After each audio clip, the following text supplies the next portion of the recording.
Just so you know, I'm back in the rat race again. There's no other way to say it, and there's no sugarcoating in the weight of that reality. After 2 years of pouring every ounce of my soul, my time, and my creative spirit into my own world, I found myself walking back through those office doors.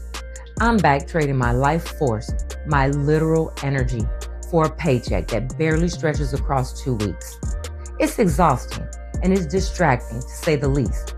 And if I'm being completely honest with you, it feels like my soul is being sucked dry.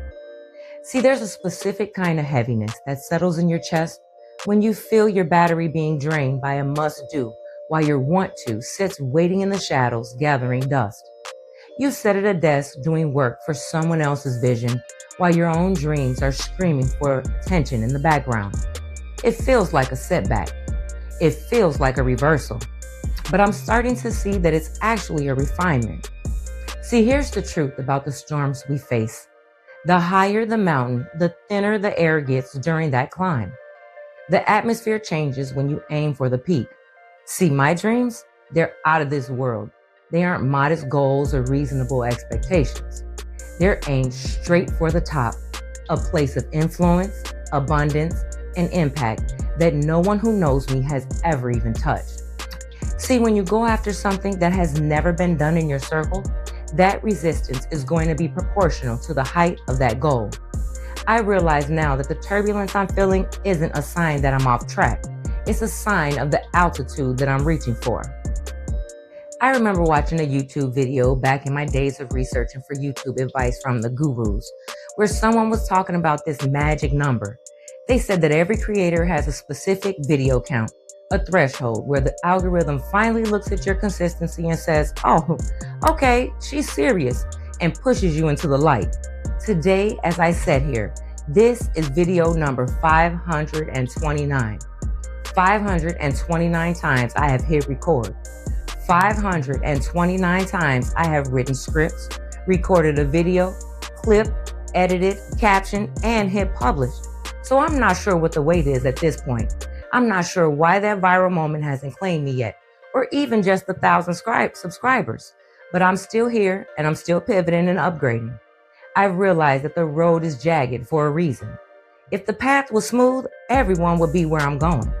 The jagged edges are just there to weed out the people who only wanted the prize but not the process. If I have to walk over 529 jagged rocks to get to the goal, then that's exactly what I'm going to do. Since my burnout in October, I've been going through the motions, and if I'm being transparent, I was just surviving, trying to figure it all out. But I spread myself too thin, trying to be everywhere at once, trying to please every algorithm and every platform. And in the process, I lost my center. I stopped the meditation. I stopped the stretching. I stopped the workouts. But why?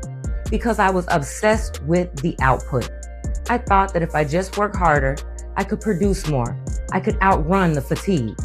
But I'm here to tell you that you cannot outrun a lack of alignment. Going back into the rat race has taught me a hard, surgical lesson. My window of time is smaller now. I no longer have the luxury of finding time to create. I have to make it. When your time gets limited, your focus has to become aggressive. I've realized that I'm looking through a slimmer looking glass now. I'm cutting out the things I thought were necessary, but were really just noise. The scrolling for advice, the overthinking, the trying to be everything to everyone on every platform. This isn't just about making content anymore. It's about the discipline of my soul. It's about the checks and balances of my internal world. So I'm going back inside and I'm straightening out my routine so they actually align with where I'm going. Because see, I realize that if I want to reach the top, I have to prove to myself and to the universe that I can handle this load even when the window is small. If I can be a powerhouse with only 2 hours of creative time a day nowadays, imagine what I'll do when I have that 12 again. This pain, this discipline, it's just a test to see how bad I really want it. And you know what the answer is? I want it more than the comfort of living an average, mediocre life. I'm learning to accept the good and the bad as one single package. I'm staying encouraged even when the energy is low and the coffee isn't kicking in, because the vision is still there. And in fact, it's clearer now than it's ever been before, because the noise has been forced out by the lack of time.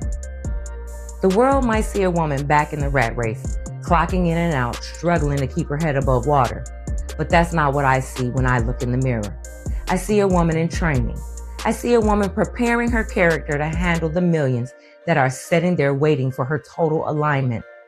I'm proving that I won't break under the pressure, that my core is resilient. The slot is narrow, the time is tight, and the energy is taxed, but I'm still fitting through.